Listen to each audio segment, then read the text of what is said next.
Hey everybody, this is Jason Alba once again talking about tech careers, and I have my new friend and Pluralsight author Harit Himanshu, who is living right now on an island. So Harit, welcome to my tech talk.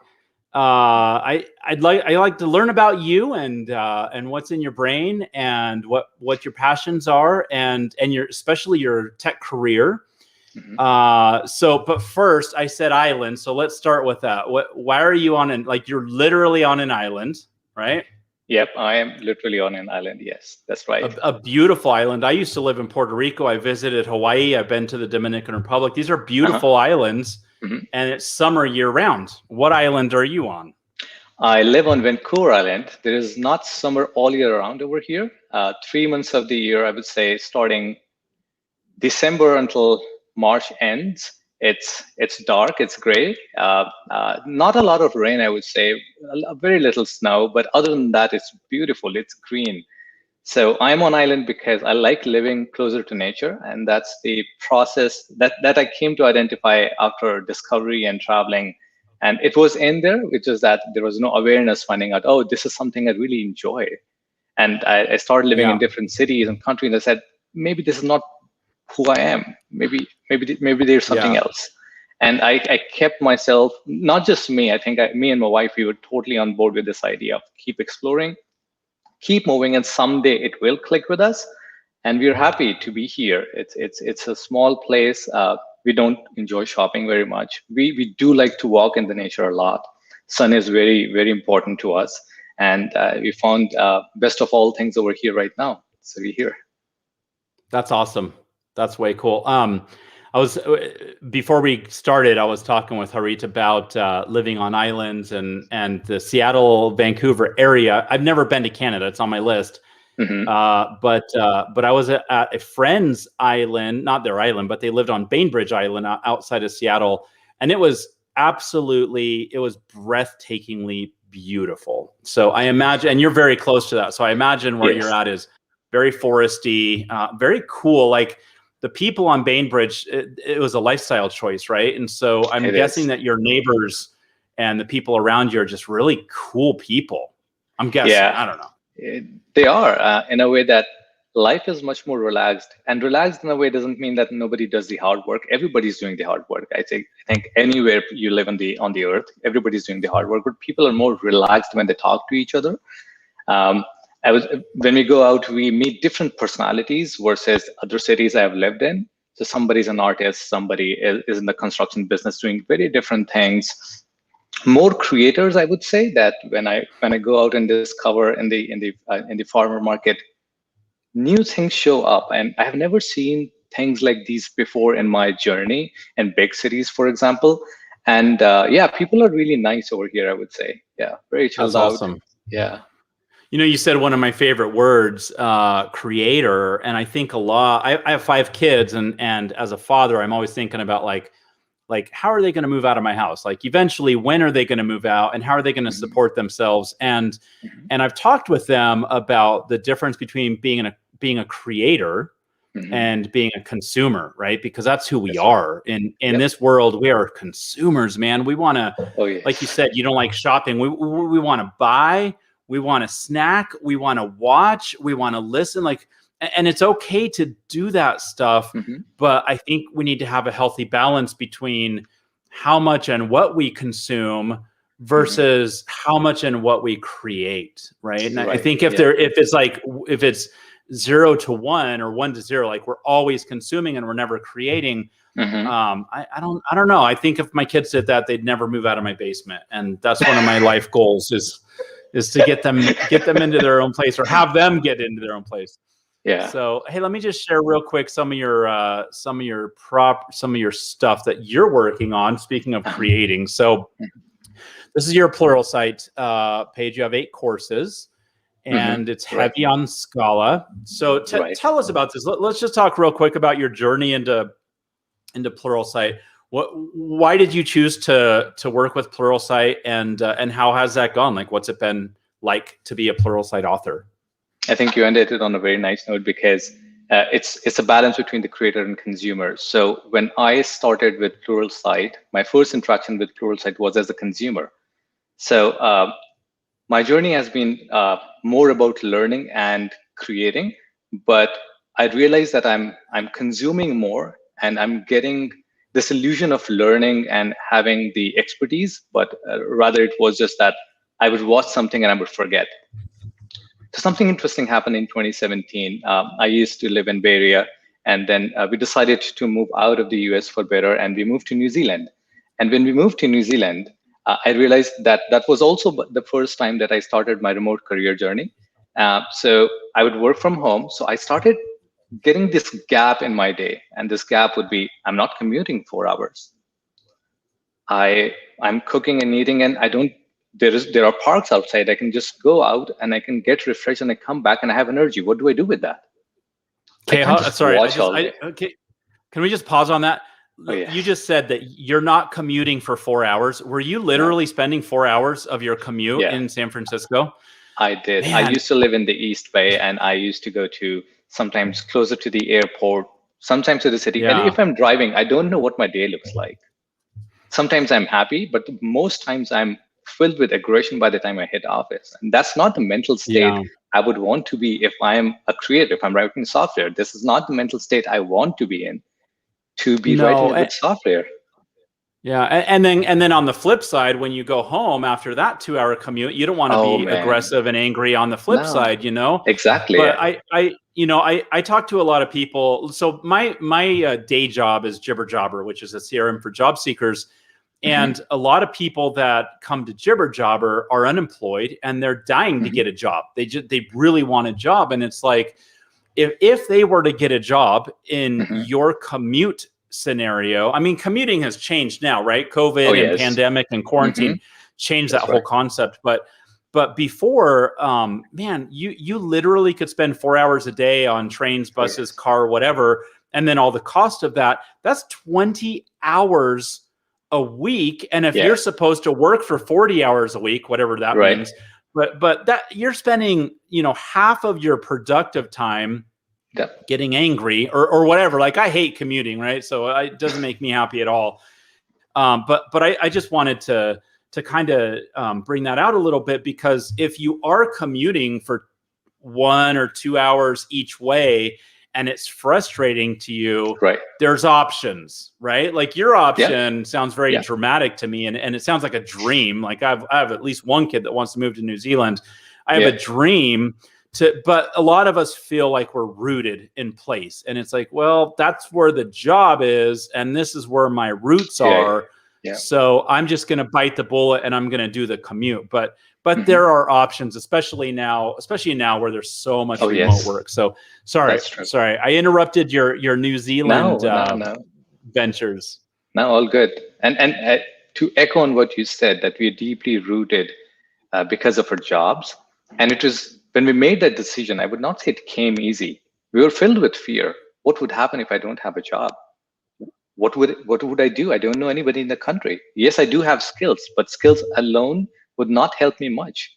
I don't know how much time it's going to take. So all of these things were there. So one thing that we did as part of the journey is that before we moved, we filled out a questionnaire, and it was a set of 10 or 12 questions. So I gave it to my wife, and I keep a copy to myself. And I said, let's go to our office and let's fill it out. At the end of the day, let's match the answers, and that would derive whether or not we're moving. So it had questions like, what do you value more in life? Do you want to really commute? Do you want this kind of life in the next 10 years? And are you getting enough time with each other, for example? Do you get to spend time with nature? So all these kind of questions came in, along with the fearful questions. And then all of a sudden we realized that we are aligning. We're aligning that this is the life that we had. It's great, but it needs a change, like anything in life. So we decided to move on. And it came with the fear, but thankfully I got to keep my job as a remote engineer. So that helped when we moved there. But then I had access to this time and I had no idea what to do. So I thought, I'm watching so many courses, but back in the Bay Area, I saw that there is a page, a link to Pluralsight that says you can become an author. I said, wait a minute, can I do this really? I've never taught anybody anything. But what I used to do is that in my office and talking to colleagues, I used to throw random examples and see if that stuck with them, if they're getting to understand the concept behind what we are doing. And my method has always been not giving the examples from my life, rather probe them to find out what's their passion, where their passion lies, what their culture looks like, and give examples from their side so that they are more connected to those examples. And that's how I started. So I thought, maybe I can give it a shot. So I applied. I did few iterations as part of the author process, and I got selected. And that was my first pass that I thought that maybe I can create courses. Yes, the first course took a very long time because, again, it came with so many learning experiences. But thankfully, with Pluralsight, the thing that happened is they have people in place that are there to help you succeed along with their success. So thankfully, it worked out, and I'm still with them. That's what I enjoy. It's a long relationship where everybody wins. That's awesome. I mean, I've been involved since 2012, and I barely remember doing my first course. The first course I did, I had done from stage, and I actually had DVDs on that very same topic. Wow.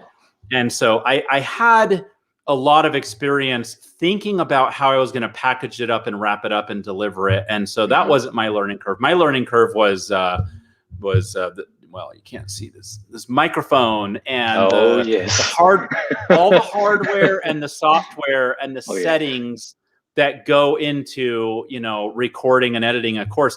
But I'll tell you, the weirdest thing was going from an on-stage speaker where I could feel the energy, right? Like I was always nervous on stage, and as soon as I got my first laugh, then I was good. I had to get my first laugh, right, from the audience. I needed that energy. Yeah. And I fed off of the laughs and the energy the rest of the time. And then when I did my first Pluralsight course, I remember I'm staring at a screen, and I have my mouse that I'm navigating, and there was no energy. Like there was no laughing, and I had to bring all of it. And it was a weird transition, but obviously it worked out, and I like it. So so tell me about how it's been. It's been what, 3 years now, or 3 years? Yeah, 3 years. Yeah, 3 years. Yeah, it's great. I would say every course that I've made is different. It's different in many aspects. My process changed, and I said that since I've moved a lot, my recording process has changed. I have to do the re-audition for my audio, for example, many times. I need to make sure that my video samples are right. So I have to redo a lot of those things. But there is an essence to that, which we tend to forget. People talk about expertise a lot, but what they don't realize is that expertise is nothing. It's this sequence of steps that you are performing over and over again. And you do it so many times that now your conscious brain is not even in the picture. It's all in your subconscious. So you're repeating the steps. And you're saying that, I can do this, but let me this time, since I have no fear, I've done it so many times, let me tweak this a little bit and see how this goes. So in every single project that I do with Pluralsight, I would either change the examples, or I would change the way I would record my screens, or I would change the way my energy actually flows from one module to the others. And I just try to see how things are going. So I'm always experimenting. Even in my 9th or 10th course, I've done that.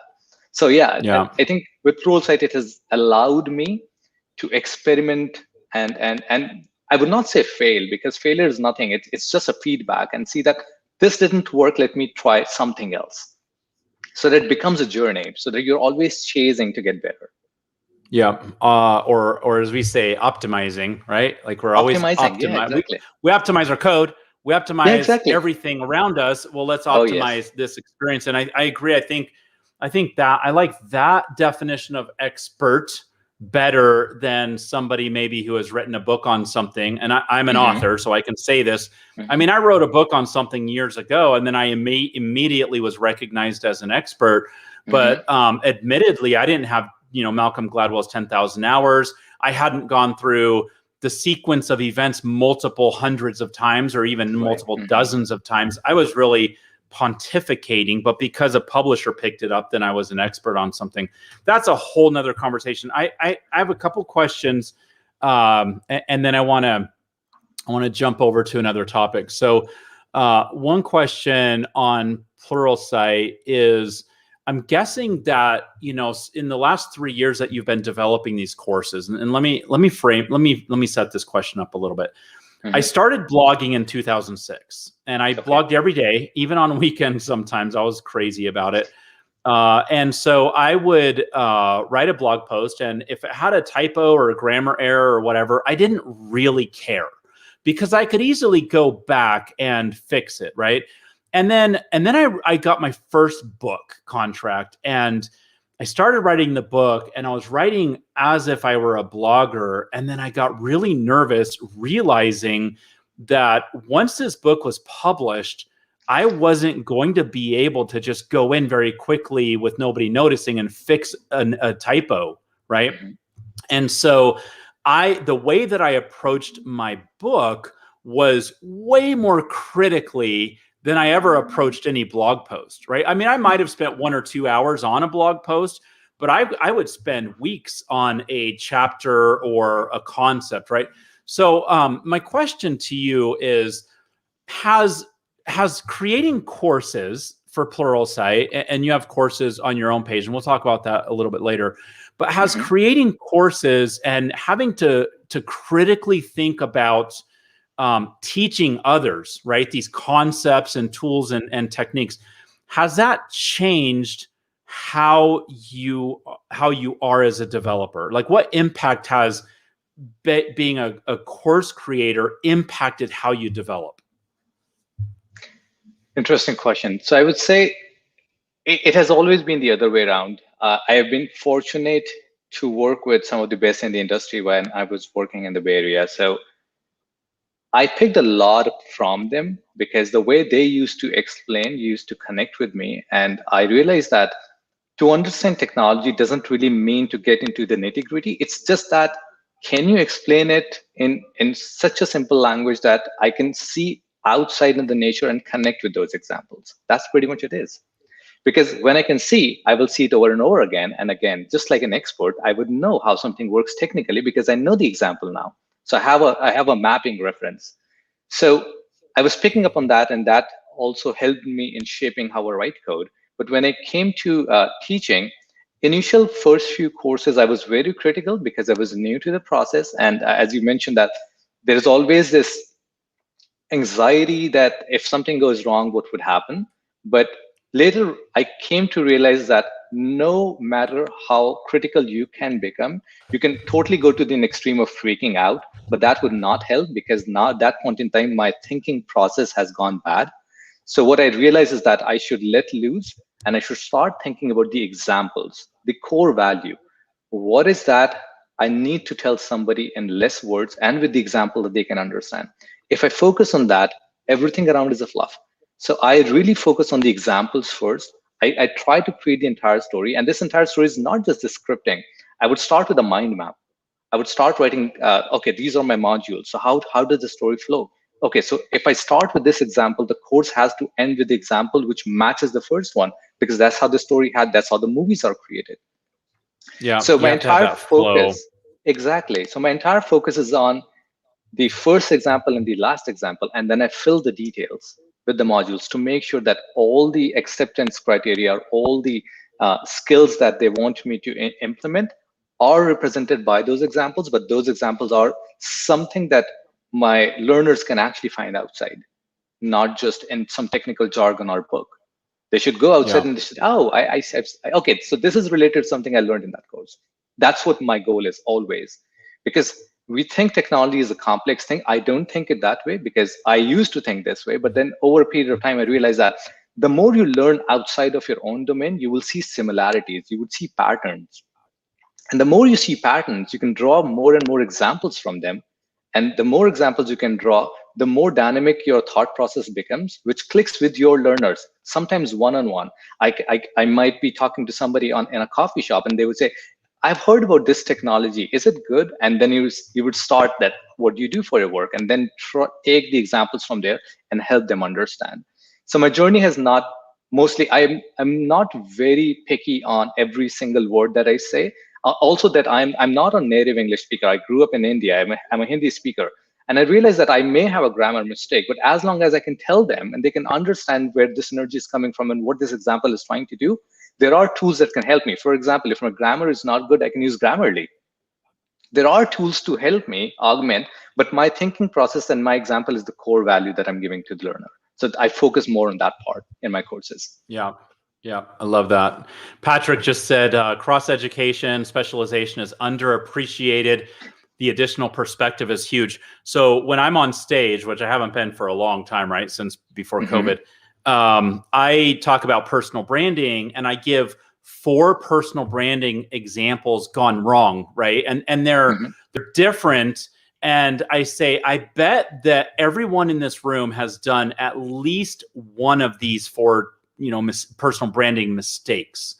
Well, Mm-hmm. as I'm telling those stories and giving those examples, I'm reaching into the brain of the audience, and they're like, oh yeah, that's like when I did this thing, or oh yeah. So what you're talking about is when you can take your thing and relate it to them, and when it comes together, I think the understanding can go a Yes. lot faster. Now it could be a mismatch, and they might be like, oh yeah, I know what you're talking about, and they don't, like they're relating it to something else. But yeah, there is a lot of power. But so my question though is, do you feel like you're a more thoughtful programmer, or that you're more methodical, or like has it changed how you approach your development products or projects, having created these 8 courses here and then the other courses on your own site? Oh, it does. It has helped me a lot. And I think previously when I started my software development journey, I was more of a doer, and that's still very much valued in the industry, which I understand for a very good reason. But I'm more of a thinker now, and sometimes it is taken very well, sometimes it is not. But that has not changed the way I approach my problem solving. So my approach has always been I call myself a system and process oriented. So I do have a process, and that can change between problems. But I don't just jump on writing code. I don't do that. I've stopped for a very long time, because what I've realized is that writing code is the manifestation. It's a manifestation of something that's in the mind. So That's if cool. I something like is that. not I'm gonna if write that down. Hold on. No, sorry, you keep going, but I'm gonna write that down. so if I have not seen something, if I've not solved it in my head, it's not possible for me to write a good code. And I can do a half-filled job, but then it's going to come back to me. Why? Because it will have bugs. Why? Because I have not thought through all the things that could happen. And you Yeah. only get a chance when you think. So I've realized that uh, not recently, I think the industry is moving in a direction where speed matters, and I care about speed too much. I really care about speed, but I don't care about speed more than my thinking process, because I know that when Mm. my thinking process has manifested how I should approach, I get speed automatically. Because when I'm writing. It's just like you're writing a book. You have a story in your head. You are just working with your story. And when you know that the story ends, all you have to do is write. So code is not different from writing a book or writing a poetry. It's a simple thing. You solve that in your head, and then you manifest in terms of code. And most of the times when we write code, we use tools that help us. We read documentation from the libraries that we use. We use testing frameworks that are already there. So these are all supporting actors. But you have already solved the problem in your head. And if you have not, then good luck, because I don't know what you're producing at the end of the day. Because even if your thinking process has questions and you need help, you can't say that I have written half code, but now I need to talk to somebody to know what's going to happen next. I don't think, in my opinion, that's not the best way to write software. You need to know to an extent to be able to solve a problem. And you need to think before you can write code. And that's how my approach has changed. And I certainly think that creating courses has helped me, because that helps me structure my thinking. Sometimes I write scripts of what's going on. Sometimes I do mind mapping exercises. I don't know what thing I would pick on. That's what I said. I like this process of discovery, because whatever first thing comes up, I pick on, and I just try to iterate on that, Hmm. which is why I'm very organic in my thought process as well. I don't want to sound like cheesy, because Patrick will hate this, but that was beautiful. Like that, it was like poetry, like the poetry of writing code. That was a beautiful description of how to approach your work as a software developer. I was reminded of my first projects in my programming classes in college. Mhm. And if I were to take the problem and think about it and then write out some pseudocode, writing the code against my pseudocode was usually very quick, right? Because Exactly. I documented my thought processes, Yep. but a lot of times I'm like, I don't want to take time and write the pseudocode because I don't know. I know what I'm doing. It's in my mind. I'm just going to approach it. And I remember like 20 hours later, I'm like, I don't even know what I'm doing. I need to go write my pseudocode. And so, yeah, I mean, you're gonna put your time in somewhere. You might as well do it in the right place. Because I just remember multiple times. It took me multiple times to learn the lesson. I have to write my pseudocode and plan it out and think through it before I start writing code, right? Yeah. So that was really cool. I like that. So here's my other question, and then we'll jump off and we're going to go into mentoring, because you've actually talked about how you mentor people through a thought process without saying the word mentoring, but we'll go there in a second. My other question real quick is, I just want to understand a little bit of your background. Like, you can't just wake up one day and be like, hey, I want to be a Pluralsight author. Like, the idea behind a Pluralsight author is that you have some level of expertise. So just tell us, like, take us through the journey of what your tech career has been. Like, were you programming when you were 6 years old? Were you one of those kids? Were you taking apart computers? Like, how did you get into technology, and how did you choose what your now specialties are? Okay, yeah, it's an interesting question. So no, I didn't grow up with computers. No, not at all. I think the first time I would have typed something might be, or a program, something like program would be in my undergraduate degree. That's the nearest I remember, and that was back in India. Me too. Yeah, that was me back in too. India. Yeah, I as I said, that people talk about these wizard kids. Yeah, they are great, but it doesn't mean that you have to start that early. I mean, you can have other experiences, and that may align where you want to go. So I picked on computers, or I might have written my first line of code when I was an undergraduate degree in India. I had no idea what I want to do. Even after the degree, I had no idea how software industry works. What do people do when they get in the office? What kind of programs are they writing, and why are they writing that? I had no clue, and I was not even asking these questions. I was just taking the life as it was coming, honestly. This is exactly me. I raised my hand and I said, why don't you just go down to Office Max or whatever the store was at the time?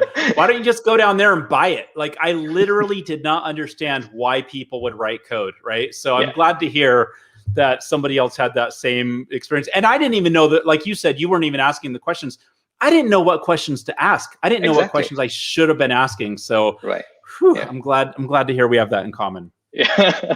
Yeah. So at that point in time, when I picked up taking the computer science as a degree, I think it was a hunch. I don't know why I said that to my parents. I said, if I have to learn something, I will do something with computers. And that's pretty much it I remember so far. But I had no idea. So when I graduated, I had no work to do. So I started looking for jobs. And the first job that I got was in the area of build, release, and management. So the idea is that the developers are writing code, and then you need to prepare the binaries and you need to package and put it somewhere. That job was not lucrative back then, but it was paying good money, and nobody wanted to do. And I was looking for a job, so I said, yeah, why not? I need money. I need to survive. So I started that way. And after a year, I realized that somebody else wanted the same skills and paying me more. So I jumped onto that. But at that point in time, the good thing that I was getting is I was getting a change of location. So I was in the northern part of India, now going to Bangalore, which is known as the Silicon Valley of India, even it is today. And that's when I got to meet people. So things changed at that point in time. I got to meet interesting people. These are sharp kids coming out of other schools and colleges. They have seen different life. They have seen different cultures, and they're doing different kind of work. So I started, and I had this habit of mingling well with others. So I would meet them by playing some games with them, or going out for coffee with them, or lunch. And I would ask, what do you do actually? So you sit all day in front of a computer. What do you actually do, and why are you doing this? And this is after you have a CS degree. Like, you already have. I have a CS degree, right? Exactly. I have a CS degree, and I have no idea. That's and awesome. I'm asking these questions to them, and I think this helped me because they were telling me things that I don't know, and I said that if what you are doing and I want to do, what do I need to do? And I've always approached my life this way. So if I really want to do what you're doing, tell me first few steps. and let me figure it out. So I picked on, I started working through, and that was the first time in India I started learning Java. And I said, oh, people do certification. Let me prepare for the certification. So I did Sun Java certification. 2 months later, I got the certification. I realized, but I really don't know what to do with this. Yes, I know. You can ask me a question, I can tell you the answer, and that's pretty much it. That doesn't mean I have the knowledge. So started building project with help of a couple of colleagues within the company. And at that point in time, some of the people back then were preparing for their GRE application so that they can go to US. And I had no intent of studying because I have always been an average student in school. I've not enjoyed learning inside class, but I've always enjoyed talking to people and picking up on the ideas. So my question was to them, why are you studying it? You've already did your undergraduate. Why are you going for master's? And their idea was that somebody wanted to do PhD. Somebody had really good interest in databases, for example. So I said, what else? Okay, what else? And they said that you get to pay more, you will be paid more. It's a different currency altogether. I said, that sounds like a good idea. I can do the GRE again. So I did my exams, and that was the whole intention. At that point in time, I had this learning attitude, but I don't know where my life is taking me. So I picked up on that. I gave my GRE, and I eventually landed up in grad school in New York. And man, that was tough.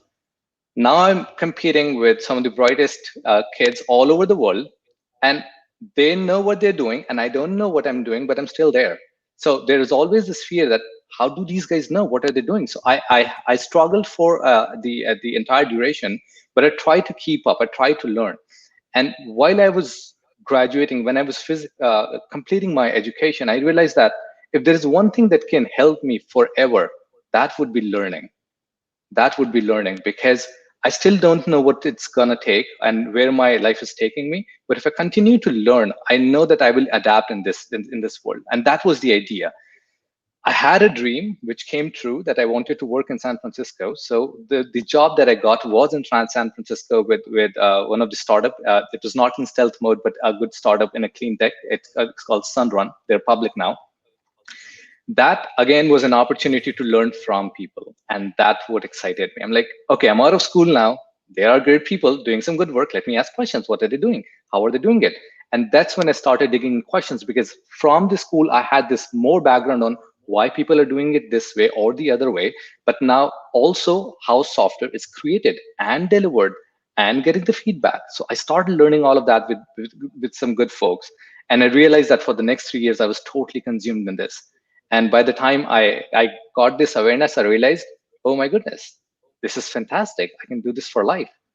And at this point in time, I'm saying, okay, I have this skill as a backend developer. I'm doing Java, but I've also heard about other technologies and or other areas or front end. I might as well explore that. So I started doing this after coming to home. I will take some time and I will take some courses. Courses are not very popular at that point in time. Take some YouTube tutorial, take out some documentation, start writing code. And that has been my journey. And ever since then, I've never looked back. I'm never short of ideas that I want to try. I'm never short of things I want to read on. And this is just from the technology. But over the past 2 or 3 years, I've added more disciplines as we've discussed to get more patterns. So for example, brain, food, sleep, nutrition. So I will just pick on books. I will go to the public libraries. I'll pick on the books. I'll start discovery. And then I will start reading the chapter and say, oh, this is the guy. Okay, so he has written all these blogs. Okay, this is the book. And it has been recommended. Let me just take these books and read. So I'll come back home. I'll do this reading. And I've also created structure in my life. And I'm very happy and grateful that my wife is aligned in that direction of life. And so we have this environment in home where we are always learning or discussing ideas. I have structures in place where I do book clubs every 2 weeks. So every 2 weeks, we discuss 2 new books. It could be from anywhere in the world. You just discuss what you have learned, and then we start to discuss the ideas behind it and question. I grew up in a traditional Hindu family, and I started questioning everything. So I'm not more, I was religious, now more spiritual. So I've gained all this perspective by reading and learning. So I've realized that if my identity has to be attached to something, it has to be learning, because that has taken me this far, and it'll take me throughout the life. And I will consider myself as a fulfilled person if I continue to learn throughout my life. So that's what my journey has been. I'm happy to answer any questions you have. Yeah, that's awesome. I love that. I think the phrase that's coming to mind is, if you've chosen a career in technology, then you have chosen a career in continuous learning. Like You have. you're never going to get to a point where it's like, okay, No. I know everything about this technology. Because I mean, look at like when Y2K happened, or when we were working up towards Y2K, it was like, hey, where's all the legacy programmers? Because we need them back now. You know what I mean? Like, Yeah. we're always going to need to learn, the new languages and methodologies and all that stuff. And then of course there's all the soft skills and all that. A week or two ago, I had Barry from the Netherlands on, and he talked about burnout.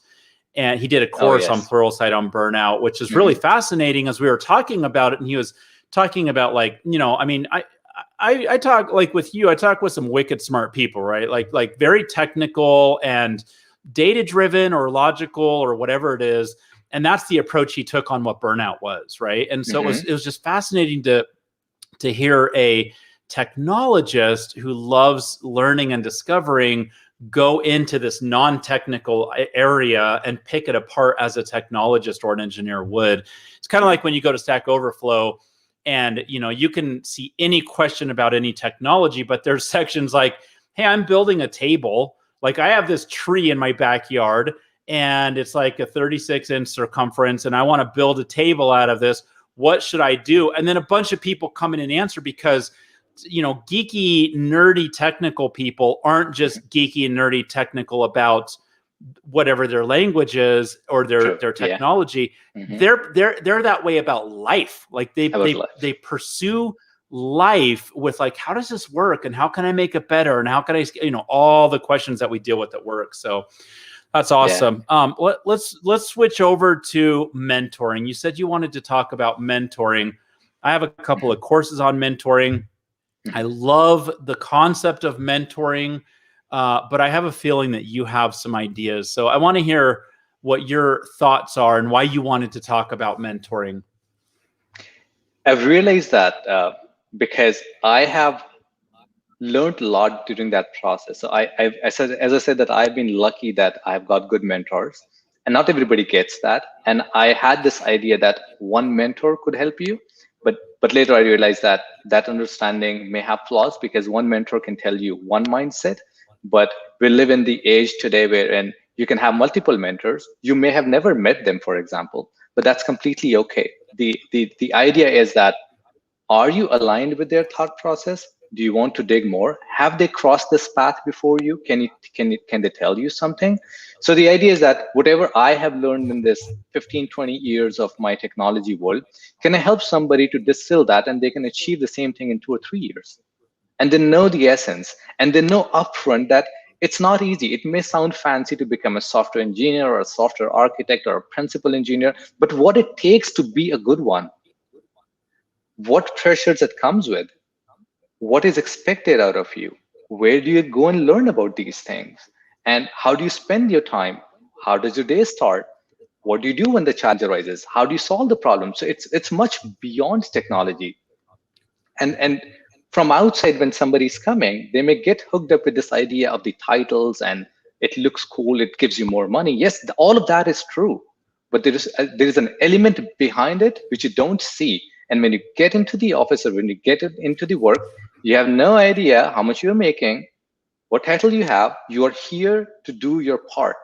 So understanding that you need grit, you need patience, and you need to develop certain qualities to sustain, because it's all about balancing your journey throughout your lifetime. And it's not being hooked up, I reached this milestone and that's it.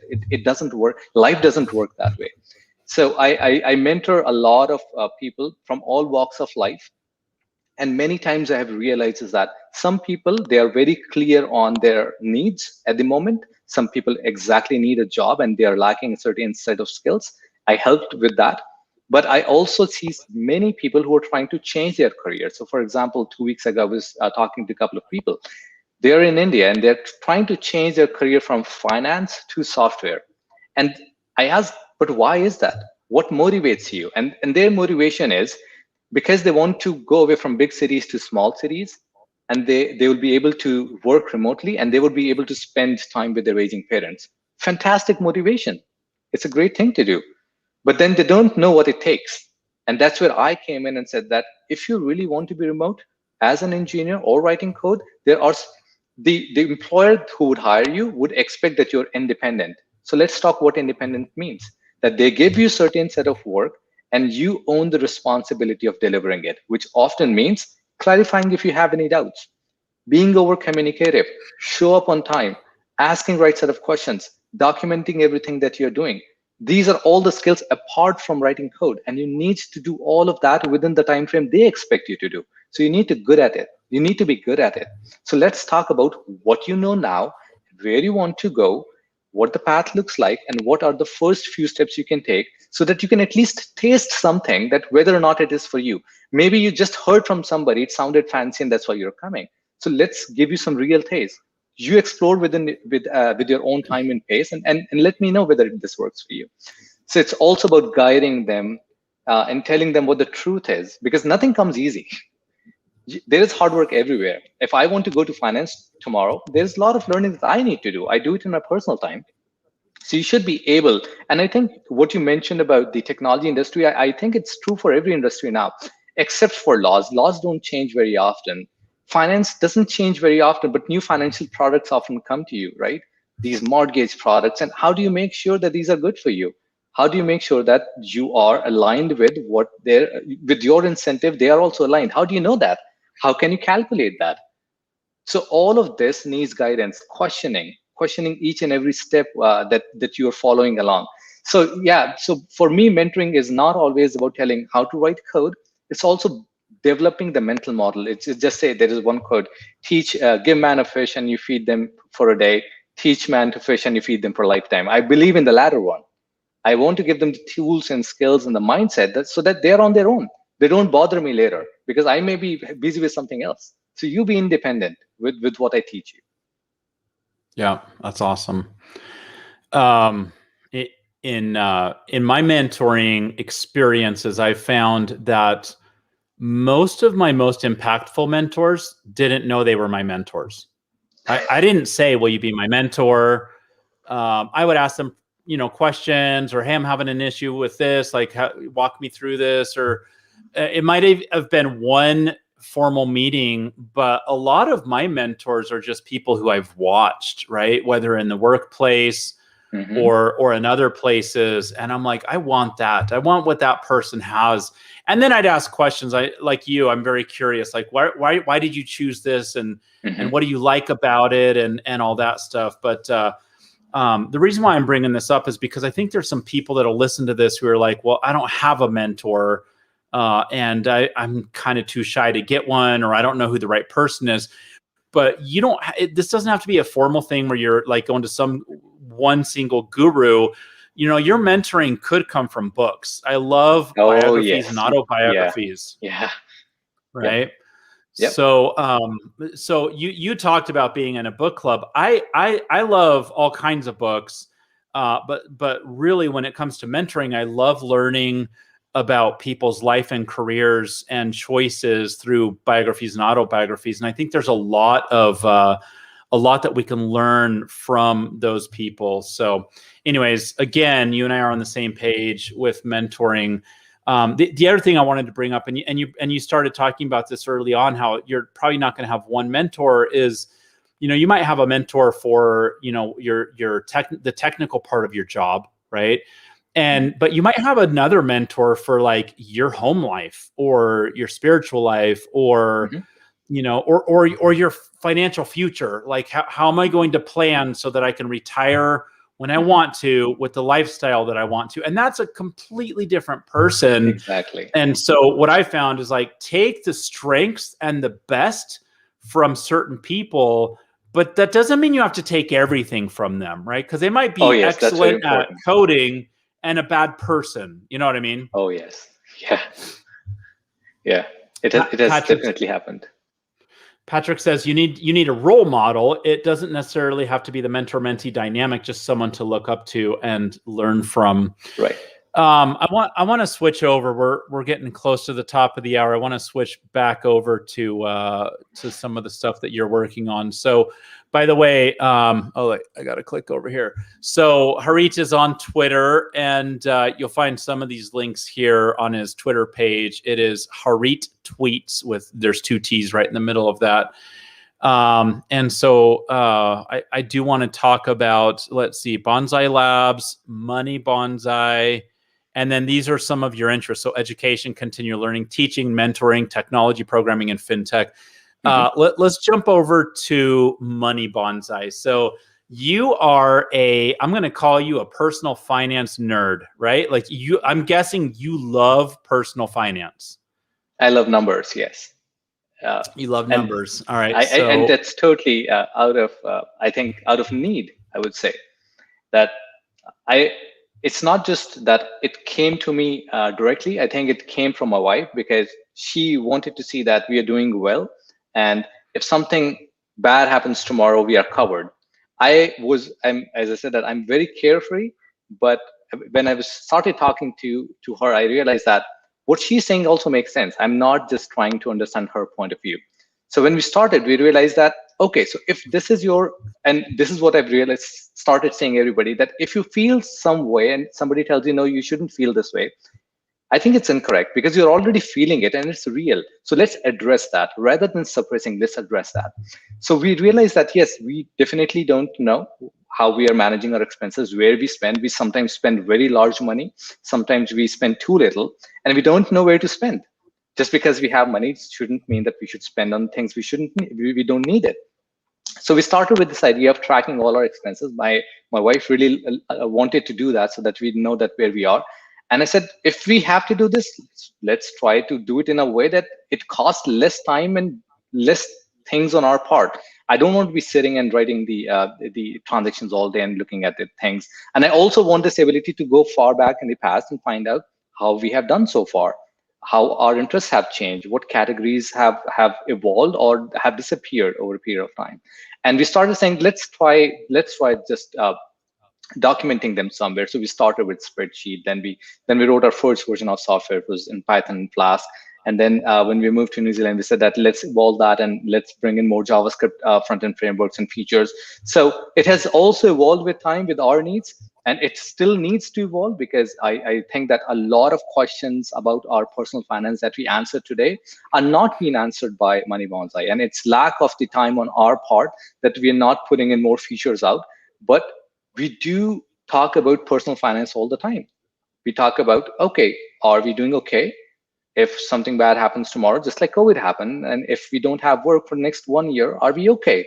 Or are we breaking apart? And what can we do? And at the same time, we also kept talking about, people talk about these ideas of retiring early. What does it mean? What does it mean to retire early? What is it? So started reading about more and more people and books, and I stumbled upon this community called FIRE, which is Financially Independent and Retire Early. And I said, let me explore that, what they say.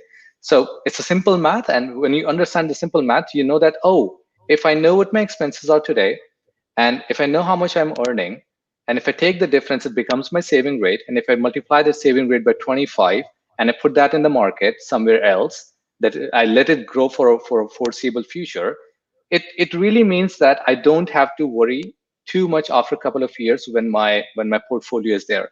It doesn't mean that knowing that has filled that account. It certainly has helped me understand that what does it mean to say that we can retire early. And most of the time, I realized that the words like stress and anxiety, all these pop up by, they don't pop up by not having them. They pop up by not knowing what to do with them. So if you have the answers, you know what to do with them. But many times the fear or anxiety kick in when we don't have idea what the next step should be. So it was all about educating ourselves in the area of personal finance and tracking certain set of expenses, which we do using spreadsheets right now. Sometimes Money Bonsai also helps us. So, and that has helped us move between countries as well. I would say that a lot of the traveling and move between the countries has been possible because we knew how we are spending our money. We knew that we have enough that even if we live in an apartment which is expensive for the first time, it's okay because after a year we can decide what to do next. So all of those decisions can only come when you have information about your life. And that can only happen when you try to educate yourself outside of the realm that you are earning money in. So Money Bonsai has been a product of finding the answers that can help us do things, that can help us take more risk in life, so that we can go out and say that for the next 1 year, we are not working, we'll just do mentoring, for example, or I will spend time in writing a book, for example. I want to do these things. I want to pick up new skills, which I did, which I really took a 1 year break, because I knew that if something is not bothering me, I'm okay doing some part-time work on the side, but I can really pick up new skills. So I started, I can show you this. There's a painting back there. That's the sketch that I learned how to draw. I started doodling. I picked up on the books and I said, oh, this is much like a software. They're telling me the fundamentals. Let me pick on these things. Let me start composing. Is the same thing that software tells us. And I started picking these things. So I always think that money gives you a value, a certain value. It's not everything. It gives you a power, but at the same time, money cannot fill you with skills and happiness and what you want to do in life. So you really need that balance. And once you know that financially you're doing okay, and if something goes bad, you're covered for the next 6 months, it's okay to take risks. So that's what Money Bonsai has helped across, I would say, 7-8 years for now. So you said that you started it. Part of the reason why is to get answers, like to understand where things. Did you get any answers that were surprising to you? Because I mean, a lot of us manage our finances by our gut, and it's like, I think I can do this. I think I deserve this, right? But then when you actually started tracking where your money went, was there anything surprising, or was it like, all right, that's about what we thought we were doing? It was not surprising, but we saw certain patterns. And that was back when I was living in the US. I used to rent. So a majority of the earnings were going in renting.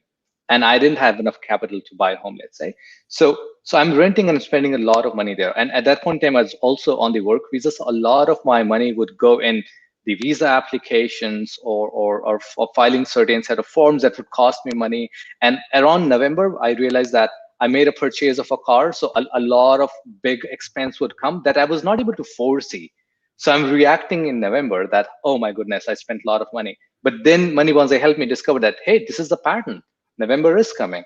There is a lot of expense coming on plate. So can we plan sitting in June so that we are okay making that expense, because it has to happen. So I think it has helped us discover the patterns in our spending. It's not that we spend unnecessarily. I don't think we do. A majority of the things is on the living expenses, on food and enjoying coffee outside, for example, but not beyond that, I would say. And we spend a lot of time. It has changed in a way that now in our lives, we spend a lot of money. Instead of things, we spend on experiences. We spend a lot of time going out, taking new experiences, buying more and more books and reading them, for example, because we have realized that this is where we get joy. So we've changed the kind of categories where we spend our money on. Yeah, that's awesome. I've wanted for a long time to make a course for technologists on personal finances. And I'm not an expert on it, but what I've seen is that people in technology make multiple times more than they may have made in a career that maybe a parent had or neighbors or whatever. That's a huge generalization, right? I'm not saying that technology people make more than everybody else, and I'm not saying that there aren't other fields like plumbers and welders that can also make a ton of money. But I think it's very interesting that you can go to school or even not. Like, you can just be self-taught through courses and certifications and end up in a field where you're easily making double or more than what you thought. And you have a lot of money, but you've never been trained in what to do with the money, right? So you have at a minimum, you have your real expenses like food and shelter and utilities. And then it's like, wait a minute, I have $5,000 extra per month. And that $5,000 can go to, very nice cars and eating out all the time and stuff like that. And let's just go with that dollar figure of $5,000 a month extra. Okay. So at the end of the year, you could have had spent $60,000 in places that if you were to just sit back and say, hey, what do I want out of life? Fire. How do I become financially independent, right? And so that if I ever wanted to, or a pandemic hit, or my health went bad, if I have a stroke, like what happens if a developer has a stroke and they can't work, right? Yeah. And so how can I prepare for these tragedies, whether it's in my own body or in the whole world, like we saw in 2020? How can I prepare financially? And if somebody has $60,000, and for some of you that might be $6,000 a year extra, and for others it'll be $200,000 a year extra. Like if you're very frugal and you make a ton of money, I know some people at some companies are making $200,000, $300,000, $400,000 plus bonuses, right? And so I've always felt like software developers specifically, but people in technology could do very well if they got very serious about their finances. Definitely. So anyways, and that's the path you've been on, is to figure that out, figure out your goals, and then just make some changes. Right.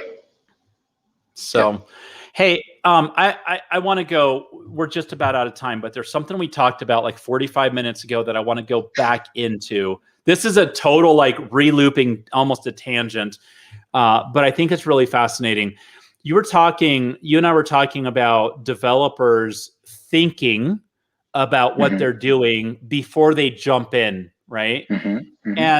And I have a question, and this is not meant to offend anybody's role, okay? But when I first started developing, I had a customer and I did all the work, and then I'd go back and meet with the customer. And I had to ask questions. I had to design. I had to do product management. I had to plan it all out. I had to figure out what delivery looked like. I had to figure out what a complete or an incomplete product was. I had to do my own QA, which I hate. I hate doing my own QA. And nowadays, it's not uncommon for a developer to get specs from UX and product management, and it's completely spec'd out. And I don't have to think about it because other roles, other functions in the organization have already thought about it for me. Maybe I'm complete. I mean, I know it's good to have product managers and UX and stuff like that, but I wonder if those roles, taking the heavy lifting off of the programmer, has hurt the effectiveness or the role of a programmer. What do you think? My experience has been that what you said has aligned with the nature of the company I have worked with. So if I go more and more towards mid-sized to big-sized companies, they have a lot more people and departments. So everyone owns a little piece of the software. So yes, that has happened with me as well, where I was just given a spec in form of a Jira ticket or something like that go and implement. And I don't have to think anything. But that's also meant that I'm not taking ownership of the delivery to the customer. And I realized that over a period of time that I didn't always enjoyed working with big companies. I always work better with the smaller companies. It's primarily because of my nature that I like to talk to people.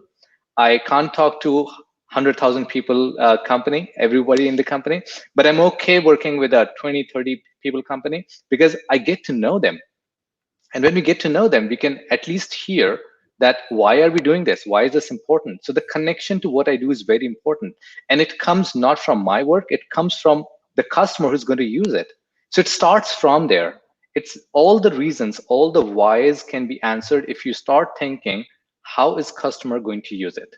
And when you start from there, even if your role is saying, let's say is a QA, or let's say a developer or a DevOps engineer, you can start asking questions. You can say, if they're going to use it this way, is it possible that they can also do this?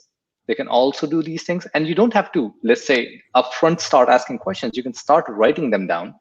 And this would help you in your own work. So even if somebody is, it's completely possible in the siloed organization that a product management has not thought through how the customer is going to use it. But it's only when you're looking at the code, you would say, it's doing this right now. There is a possibility that they can do 5 more things. I'm not sure if the product management had thought about it. And then having that conversation. So what you said is a one-way communication. You have been given things. All I'm saying is that I enjoy, and I see a lot more of this happening, is that the conversation is bi-directional. You are allowed and you are encouraged to do the bi-directional communication. You are encouraged to speak up, and more in the smaller companies, because they don't have budget. The customer is waiting. So they want people to take ownership. So I think I've seen both kind of models, and I would say that every individual is different and how they prefer their work. Yeah. I have always enjoyed working in a place where I do my QA. I love QA. I love QA because there are tools available. It helps me discover what I have missed in my understanding. It helps me give the faster feedback, so that by the time the issue is caught in the customer, it would be too late, or a reiterating and delivering would take a few days. I want to know in 5 minutes, have I missed something? So getting the feedback loop smaller and shorter is always important to me. And that only comes because I think about all the possible cases that could happen. Even if the answer is no, that's completely okay, because it's still an answer. It's an information that I have, and I can use this information when I'm doing the manifestation of the code. Yeah, absolutely. Yeah, interesting. I was just thinking, because you were talking about we're not thinking enough, or we need to think more. And I thought, man, it's interesting. If I have everything delivered to me and written out, here's how you do it and what I want, then I don't have to think much. And my customer becomes product instead of customer, which is okay as long as you have a good process. But I know many times as the product manager for Jibber Jobber, I'll go back to my developer and say, hey, here's what we need to do. Here's what I want. And my developer will be like, well, what about this and this and this and this and this? And he presents a different perspective and set of challenges that need to be addressed than the customer or even I do. So it's a healthy relationship. Yes. All right. Hey, Harit, this has been a pleasure. It's been really nice to meet you. Likewise. And one thing I love about this is when I do these interviews, I feel like I'm with you. So I feel like I've gone to Canada finally, and I'm sitting on this gorgeous You're island. always welcome. Well, until Canada opens up their borders, I mean, I might have to swim or something. But anyways, it's been a pleasure, and thank you. Let me just pull up on the screen again. We got your Pluralsight courses. And I'm guessing if I search for Harit, Harit, I'll find your stuff, right? Are there many Harits on Pluralsight? No, not right now. Okay. I'm the only Alba right now. Okay. Here's your Twitter, and there's Money Bonsai. One thing we didn't get to talk about, but this is on your Twitter handle, is a few of the other courses that are not in Pluralsight, and that's in bonsaitlabs.com. So with that, I'm going to say farewell. Thank you, and we'll talk to you guys later. Thank you.